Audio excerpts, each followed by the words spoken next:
വിധി ഉണ്ടായതും ആ വിധി ഇപ്പോൾ പഠിച്ചുകൊണ്ടിരിക്കുകയാണ്. യഥാർത്ഥത്തിൽ 2024 നവംബറിൽ എൻക്വയറി കമ്മീഷൻ റൂൾ പ്രകാരം കേരള ഗവൺമെന്റ് മുനമ്പത്തുള്ള സ്ഥിതിവിശേഷങ്ങൾ, അവിടുത്തെ താമസക്കാരുടെ അവസ്ഥ, അതുപോലെ തന്നെ ഭൂമിയുടെ കിടപ്പ് തുടങ്ങിയ ആവശ്യമായ സർക്കാരിന് ഇടപെടാവുന്ന നിർദ്ദേശങ്ങൾ ലഭിക്കുന്നതിന് വേണ്ടി നിയോഗിച്ച എൻക്വയറി കമ്മീഷനെ ചാലഞ്ച് ചെയ്തുകൊണ്ട് ഒരു കേസ് ഹൈക്കോടതിയിൽ ആദ്യം വരേണ്ടതുണ്ട്. അത് കേരള ഹൈക്കോടതിയുടെ സിംഗിൾ ബെഞ്ച് നേരത്തെ തന്നെ നിസാർ കമ്മീഷനൊക്കെ തന്നെ ഈ വസ്തുവുമായി ബന്ധപ്പെട്ട് എൻക്വയറി കമ്മീഷൻ നടത്തി റിപ്പോർട്ട് സമർപ്പിച്ചതിനാൽ മറ്റൊരു എൻക്വയറി കമ്മീഷൻ നിയമപ്രകാരം നിയമിക്കാൻ സാധിക്കില്ല എന്ന് പറഞ്ഞുകൊണ്ട് single bench enquiry commission appoint ചെയ്തിട്ടുള്ള തീരുമാനത്തെ റദ്ദ് ചെയ്തതിനെതിരെ കേരള ഗവൺമെന്റ് എൻക്വയറി കമ്മീഷന്റെ നടപടികൾ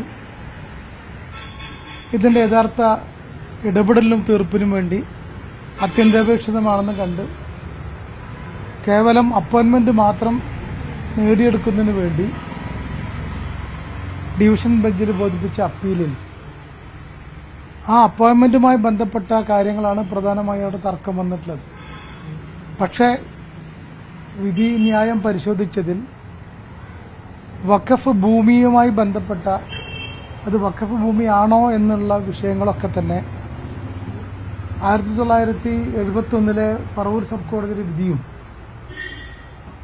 തുടർന്നുള്ള ഒട്ടനവധി വിഷയങ്ങളൊക്കെ തന്നെ പരിശോധിച്ചുകൊണ്ട് ആ വിധി പ്രസ്താവനയിൽ പലയിടങ്ങളിലും അത് വഖഫ് ഭൂമിയല്ല എന്ന രൂപത്തിലുള്ള പരാമർശങ്ങളും ഒബ്സർവേഷനും കണ്ടെത്തിയതാണ് പുതിയ വിഷയം.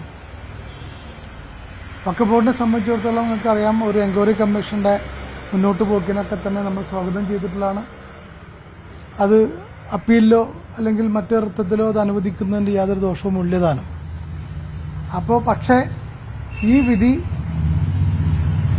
യഥാർത്ഥത്തിൽ നിയമപ്രകാരം വഖഫ് ബോർഡിന്റെ രജിസ്ട്രേഷൻ കൊടുക്കാനുള്ള മുനമ്പം വസ്തു വഖഫ് ചെയ്യാനുള്ള ആ തീരുമാനത്തിനെതിരെ 2019 തീരുമാനത്തിനെതിരെ അതിന്റെ ആവശ്യമായിട്ടുള്ള ബന്ധപ്പെട്ട കക്ഷികൾ ട്രിബ്യൂണൽ വഖഫ് ആക്ട് പ്രകാരം അപ്പീൽ കൊടുത്തിരിക്കുകയാണ്. ആ അപ്പീലിനകത്ത് എല്ലാ രേഖകളും പരിശോധിച്ച് വാദങ്ങളൊക്കെ തുടർന്നുകൊണ്ടിരിക്കുകയാണ്. അത് കാത്തിരിക്കുന്ന വേളയിലാണ് ഇങ്ങനെ ഹൈക്കോടതിയിൽ എൻക്വയറി കമ്മീഷനുമായി ബന്ധപ്പെട്ട അപ്പോയിന്റ്മെന്റ് വിഷയത്തിൽ അതിൽ അപ്പുറമുള്ള വഖഫാണോ ഇല്ലയോ എന്നുള്ള ചോദ്യങ്ങൾക്ക് ഉത്തരമായി ബഹുമാനപ്പെട്ട ഡിവിഷൻ ബെഞ്ച് ഒരു വിധി പ്രസ്താവിച്ചതായിട്ട് ശ്രദ്ധയിൽപ്പെടുത്തിയത് അത് വായിക്കാനിടയായിട്ടുണ്ട്. അതാണ് ഇപ്പോൾ ഇന്നുണ്ടായിട്ടുള്ള വിധിന്യായത്തിന്റെ സ്വഭാവം. ഈ 2019 നീക്കം ഏകപക്ഷീയമായിരുന്നുവെന്നും ഭൂമി തട്ടിയെടുക്കാനുള്ള ശ്രമമായിരുന്നു എന്നുള്ള നിരീക്ഷണവും കോടതി നടത്തിയിരുന്നു. അതായത് 2019 വഖഫ് ആക്ട് നിഷ്കർഷിക്കുന്ന രൂപത്തിൽ വഖഫ് ബോർഡ് എൻക്വയറി നടത്തിക്കൊണ്ട് ആധാരങ്ങൾ പരിശോധിച്ചുകൊണ്ട് രജിസ്ട്രേഷൻ നടത്തി. അത് ഭൂമി തട്ടിയെടുക്കലോ ഒന്നും അതിനകത്ത് ആ ഒരു ഉദ്ദേശവും വഖഫ് ബോർഡിനില്ല. മാത്രമല്ല, നിയമപ്രകാരം വഖഫ് ബോർഡ് നിയമപ്രകാരം സ്ഥാപിതമായ സ്ഥാപനമായതിനാൽ വഖഫ് ബോർഡിന്റെ ഉത്തരവാദിത്തമാണ് ഈ വസ്തു രജിസ്റ്റർ ചെയ്ത് ആ രജിസ്റ്റർ ചെയ്തതിനെ തുടർന്ന് വഖഫ് സ്വത്താണെങ്കിൽ അതിൽ ഉൾപ്പെട്ടുള്ളവരെ മാറ്റി വഖഫ് സ്വത്താക്കി മാറ്റേണ്ട ബാധ്യത ഉള്ളതുകൊണ്ട് 2019 എൻക്വയറി ഒക്കെ നടത്തി വഖഫ് ആക്ട് അനുശാസിക്കുന്ന രൂപത്തിൽ ചെയ്തിട്ടുള്ളത്. ഇതൊക്കെ തന്നെ നിയമപരമായി പരിശോധിക്കേണ്ടതാണ്, അല്ലെങ്കിൽ പരിശോധിക്കാം. പക്ഷെ നമ്മൾ നിലച്ചിരിക്കാത്ത നമ്മൾ വഖഫ് ബോർഡ് പോലും ഇതിനകത്ത് ഈ വക വിഷയങ്ങളുമായി ബന്ധപ്പെട്ട രേഖകൾ പരിശോധിക്കാനോ ഒന്നും തന്നെ ഒരു വാദങ്ങൾ ഉന്നയിക്കാനോ അവസരം ഒന്നും തന്നെ ഉയർന്നു വരാത്ത ഒരു കേസാണിത്. അതുകൊണ്ടാണ് പ്രശ്നം. അത് അതിനകത്തുള്ള കോടതിയുടെ ബഹുമാനപ്പെട്ട കോടതിയുടെ ഒബ്സർവേഷനുമായി ബന്ധപ്പെട്ട മറ്റു കാര്യങ്ങളൊന്നും തന്നെ ഞാനിവിടെ പ്രസ്താവിക്കുന്നില്ല. അത് നിയമപരമായ ശരിയാണെങ്കിൽ അത് ശരി, അത് നിയമപരമായി ശരിയില്ല എന്നുണ്ടെങ്കിൽ നിയമം നമുക്ക് അനുവദിച്ച് വന്നിട്ടുള്ള നടപടികളുണ്ട്. അത് ജഡ്ജ്മെന്റ് പരിശോധിച്ചതിന് ശേഷം നമ്മൾ പരിശോധിക്കും. താങ്കൾ പറയുന്നത് അതിനകത്തുള്ള ഒരു ഫൈൻഡിങ്സ് ആണ്. അതെല്ലാം നമ്മൾ ഇങ്ങനെയല്ലല്ലോ ഫൈൻഡിങ്സിനെ എതിർക്കപ്പെടേണ്ടത് അല്ലെങ്കിൽ അനുകൂലിക്കപ്പെടേണ്ടത്. അതിനൊരു നിയമപരമായ വഴിയുണ്ട്. അത് നമ്മൾ സ്വീകരിക്കും. ഫറൂഖ് കോളേജ് മുത്തവല്ലിയാണെന്നുള്ളത് ആധാരത്തിൽ അങ്ങനെ പറയുന്നത് അംഗീകരിക്കുന്നുണ്ട്. ഫറൂഖ് കോളേജാണ് അത് അതിൽ നടത്താൻ ഏൽപ്പിച്ച വ്യക്തികൾ. മറ്റ് സിദ്ദീഖ് സേട്ടാണ് വാക്കിഫ് എന്ന് പറയുന്ന കൊടുത്തത്. അതൊക്കെ കറക്റ്റാണ്. ആധാരമുണ്ട്, എല്ലാതും ഉണ്ട്. ട്രിബ്യൂണലിൽ തന്നെ നമ്മൾ എല്ലാ റെക്കോർഡ്സും കോൾ ഫോർ ചെയ്തിരിക്കുകയാണ്.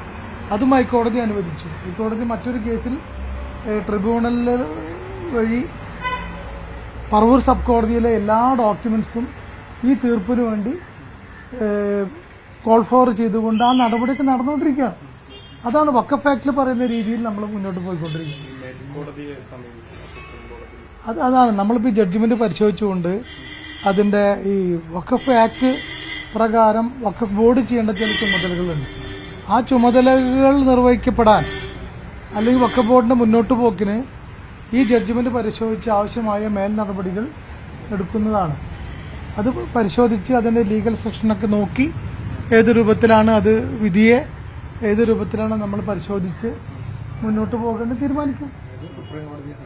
സുപ്രീം കോടതി നമ്മൾ സ്പെഷ്യൽ ലീവ് പെറ്റീഷൻ കൊടുത്താൽ ഡിവിഷൻ ബെഞ്ച് സിംഗിൾ ബെഞ്ചിന്റെ വിധിക്കെതിരെ ഡിവിഷൻ ബെഞ്ചിലും ഡിവിഷൻ ബെഞ്ചിന്റെ വിധിക്കെതിരെ സ്വാഭാവികമായും സ്പെഷ്യൽ ലീവ് പെറ്റീഷനോട് കൂടി സുപ്രീം കോർട്ടിലാണ്.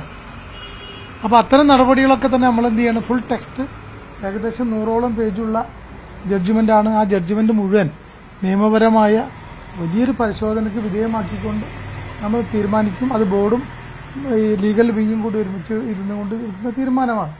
ചെയർമാൻ എന്ന നിലക്ക് ഞാൻ ഒറ്റ സ്ട്രെച്ചിൽ ഇവിടെ നിന്നുകൊണ്ട് നിങ്ങളെ മുന്നിൽ പ്രഖ്യാപിക്കാനുള്ളതല്ല, മറിച്ച് അത് നിയമ നടപടികളെ നമ്മൾ ആവശ്യമായ എല്ലാ സാധ്യമായ നിയമ നടപടികളും നമ്മൾ ഏറ്റെടുത്തിരിക്കും എന്നാണ് പറയാനുള്ളത്.